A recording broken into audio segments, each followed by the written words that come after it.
மத்திய அரசின் சட்டத்துக்கு சுப்ரீம் கோர்ட் தடை போட முடியாது. இடைக்கால தடையை உடைத்தெறிவோம். அதிரடி ஆதாரங்களுடன் துஷார் மேத்தாவை களத்தில் இறக்கிவிடும் மோடி. வணக்கம் நண்பர்களே. மக்களவையில் நிறைவேற்றப்படும் ஒவ்வொரு சட்டங்களும் மக்கள் பிரச்சனைகளை அடிப்படையாக கொண்டுதான் உருவாக்கப்படுகிறது. அதோடு மக்கள் பிரச்சனைகளை தீர்க்க வேண்டிய பொறுப்பு மத்திய அரசுக்கு உள்ளது. அதை மையமாக கொண்டுதான் ஒவ்வொரு சட்டங்களும் மக்களவையில் நிறைவேற்றப்படுகிறது என்று கூறியுள்ள மத்திய பார்லிமெண்ட் விவகாரத்துறை அமைச்சர் கிரண் ரிஜிஜு, மக்களவையில் நிறைவேற்றப்படும் எந்த ஒரு சட்டத்துக்கும் உச்சநீதிமன்றம் தடை போட முடியாது என்று ஒரு பரபரப்பு அறிக்கை வெளியிட்டுள்ளார். அந்த அறிக்கையில் வகுப்பு திருத்த சட்டம் குறித்த விசாரணை உச்சநீதிமன்றத்தில் நடைபெற்று வந்த நிலையில் நேற்று அது குறித்து சுப்ரீம் கோர்ட் அளித்துள்ள தீர்ப்பை வரவேற்கிறேன். சுப்ரீம் கோர்ட்டுக்கு இந்த சட்டத்தின் முழு பின்னணியும் தெரியும். இதில் எவ்வளவு பேர் பாதிக்கப்பட்டார்கள் என்பதை புள்ளி விவரத்துடன் தெரியப்படுத்தியிருக்கிறோம். அதோடு மத்திய அரசின் வழக்கறிஞர் துஷார் மேத்தா உச்சநீதிமன்ற நீதிபதிகளுக்கு இந்த சட்டத்தின் முழு அம்சங்களையும் விளக்கம் அளித்திருக்கிறார். அந்த அடிப்படையில் தான் ஜனநாயகத்துக்கு விரோதம் இல்லாமல் இந்த வகுப்பு திருத்த சட்டத்திற்கு உச்சநீதிமன்றம் அனுமதி கொடுத்திருக்கிறது. இதை மத்திய அரசு சார்பில் நான் வரவேற்கிறேன். அதோடு மக்களவையில் நிறைவேற்றப்படும் எந்த ஒரு சட்டமாக இருந்தாலும் அதை யாராலும் நிராகரிக்க முடியாது. அதனால்தான் தற்போது இந்த சட்டத்தை உச்சநீதிமன்றம் அங்கீகரித்துள்ளது. நீதிபதிகள் அளித்துள்ள இந்த தீர்ப்பு எங்களுக்கு திருப்தி கொடுத்திருக்கிறது. அதோடு இந்த சட்டத்தில் உள்ள சில பிரிவுகளுக்கு உச்சநீதிமன்றம் இடைக்கால தடை போட்டிருக்கிறது. ஆனால் அவற்றையும் நாங்கள் முழுமையாக நீக்கம் செய்வோம். இந்த சட்டம் கொண்டு வந்த நோக்கம் சிதைக்கப்பட்டுவிடக் கூடாது. எந்த ஒரு சட்டத்தையும் மத்திய அரசு தேவையில்லாமல் கொண்டு வருவதில்லை என்பதை புரிந்து கொண்டு உச்சநீதிமன்றம் இந்த இடைக்கால தடையை நீக்க வேண்டும். அவற்றை எதற்காக நீக்க வேண்டும் என்பது குறித்த அனைத்து ஆதாரங்களும் விரைவில் உச்சநீதிமன்றத்தில் சமர்ப்பிக்கப்படும். எங்களது வழக்கறிஞர் துஷார் மேத்தா அது குறித்த மொத்த ஆதாரங்களையும் உச்சநீதிமன்றத்தில் எடுத்து வைத்து நீதிபதிகளுக்கு விளக்குவார். அதனால் ஜனநாயகத்தை முடக்காத வகையில் உச்சநீதிமன்றம் கூடிய சீக்கிரமே இந்த வகுப்பு திருத்த சட்டத்தில் உள்ள சில விதிகளுக்கு விதித்துள்ள தடைகளையும் நீக்க வேண்டும். அப்போதுதான் இந்த சட்டம் முழுமை பெறும். குறிப்பாக இந்த விவகாரத்தில் சில அரசியல் கட்சிகள் இதன் பின்னணியில் உள்ள மோசடியை கருத்தில் கொள்ளாமல் தங்களது வாக்கு வங்கி அரசியலுக்காக இந்த சட்டத்துக்கு எதிராக மனு தாக்கல் செய்தார்கள். ஆனால் பாதிக்கப்பட்டவர்கள் அளித்திருக்கும் புகார் அடிப்படையில் தான் இதுபோன்ற நில மோசடிகள் தொடர்ந்து நடைபெறாமல் இருக்க அதை தடுக்க இந்த சட்டம் கொண்டு வரப்பட்டது. அதனால் எதிர்க்கட்சிகள் ஒரு சாராருக்கு மட்டுமே சாதகமாக செயல்படாமல் அனைத்து இந்திய மக்களையும் கருத்தில் கொண்டு இந்த விவகாரத்தை செயல்படுத்த வேண்டும் என்று கூறியுள்ள மத்திய அமைச்சர் கிரண் ரிஜிஜு, உச்சநீதிமன்றத்தை பொறுத்தவரை தங்களிடத்தில் வழக்கறிஞர்கள் சொல்லும் கருத்துக்கள் அடிப்படையில் தீர்ப்பு சொன்னாலும் அந்த சட்டத்தின் பின்னணியை முழுமையாக ஆராய வேண்டும்.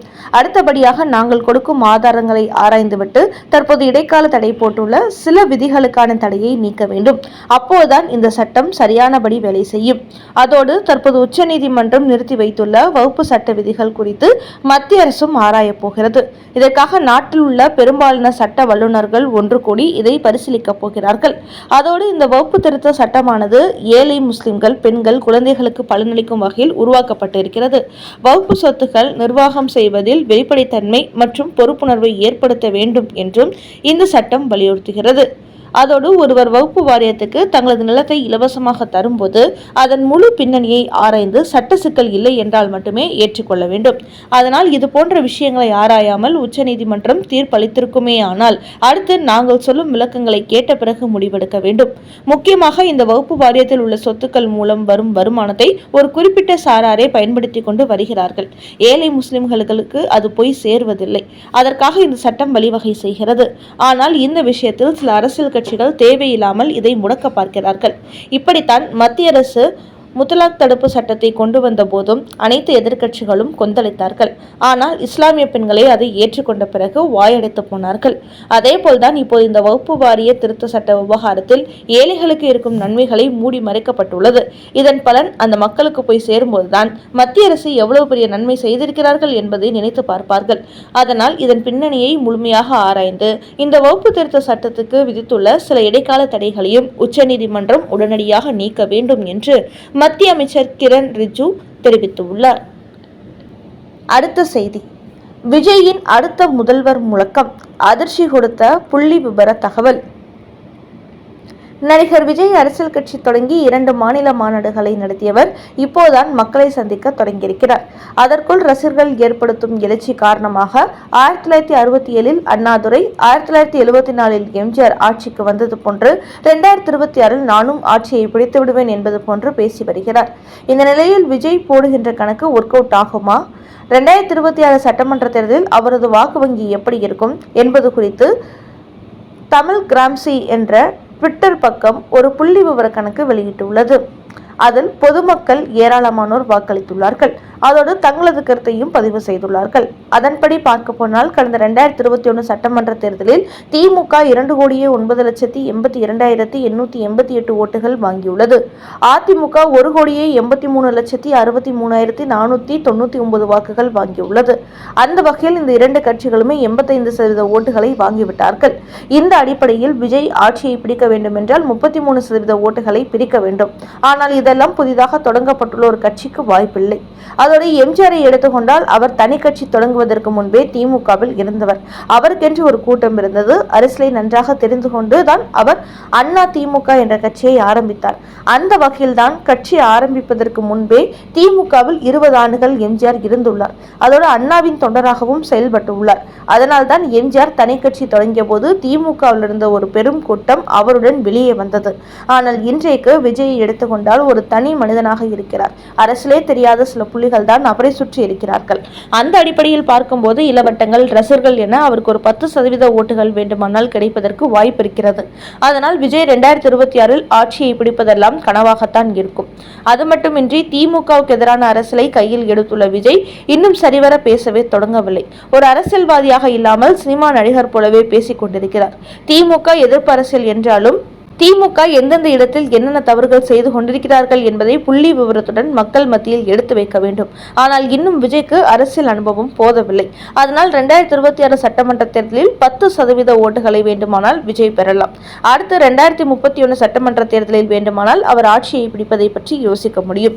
அதுகூட வலுவான கூட்டணி அமைக்க வேண்டும் என்று பெருவாரியான பொதுமக்கள் தங்களது கருத்துக்களை பதிவு செய்துள்ளார்கள்.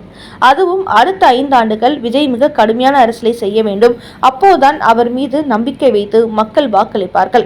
அதை செய்யாமல் இந்த தேர்தலில் தோற்றதும் மீண்டும் சினிமாவில் நடிப்பதற்கு அவர் சென்றுவிட்டால் அவரும் இன்னொரு கமல்ஹாசன் ஆகிவிடுவார் என்றும் மக்கள் தங்களது கருத்துக்களை பதிவு செய்துள்ளார்கள். அண்ணாதுரைக்கு பிறந்த நாள் வாழ்த்து தெரிவித்து சர்ச்சையில் சிக்கிக் கொண்ட நயினார் நாகேந்திரன். எந்த ஒரு திராவிட கட்சிகளின் தலைவர்களின் பிறந்த நாட்களுக்கும் பாஜகவினர் வாழ்த்து தெரிவிப்பதில்லை. அதேபோல்தான் திராவிட கட்சிகளும் பாஜக தலைவர்களுக்கு பிறந்தநாள் வாழ்த்து தெரிவிப்பதில்லை. மு.க. ஸ்டாலின் மோடிக்கு வாழ்த்து தெரிவிப்பது கூட அவர் பிரதமர் என்ற அடிப்படையில் தான். இந்த நிலையில்தான் நேற்று திமுகவை தொடங்கி அண்ணாதுரையின் பிறந்த நாளை ஒட்டி அதிமுக, திமுகவினர் வாழ்த்து செய்திகளை வெளியிட்டார்கள்.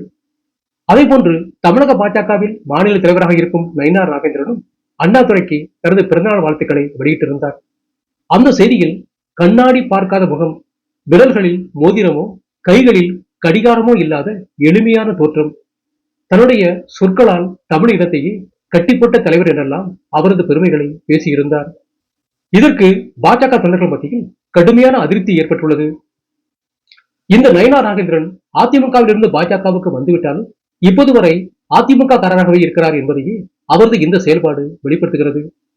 நம்முடைய பாஜக தலைவர்களுக்கு திராவிட கட்சிகள் வாழ்த்து தெரிவிக்காத போது இவர் மட்டும் ஏன் வாழ்த்து தெரிவித்தார்? இவர் தமிழக பாஜகவின் மாநில தலைவராக இருப்பதற்கே தகுதியற்றவர் என்று கடுமையான விமர்சனங்களை வெளியிட்டு வருகிறார்கள்.